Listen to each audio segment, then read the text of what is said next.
mi cara, se está quemando ahora mi cara, Dios.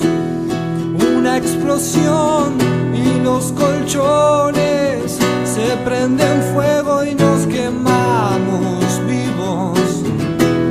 Quiero salir, quiero escapar, las puertas siguen encerrojadas. El pabellón en un segundo se nubló todo y ya no vemos nada más.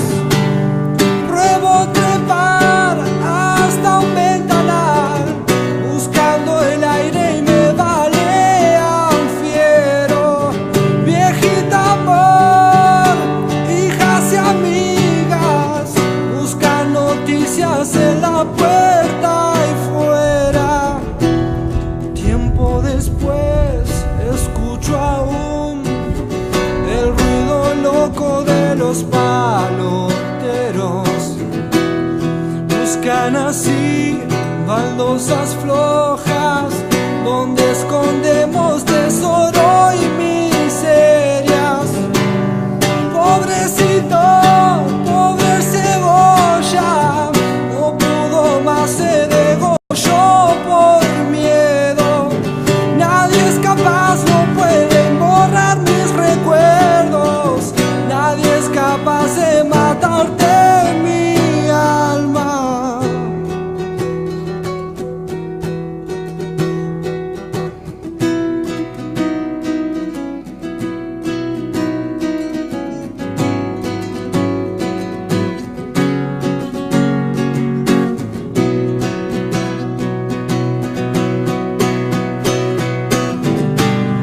Y así te dan, así te quiebran, así te dan por culo allí sin más. Por esa vez la vieja cosechera vino, por mí no quiso besar mi vida. Estoy herido, estoy quemado, voy en camilla por el Salaberry. Voy a tratar de hacer conducta aquí,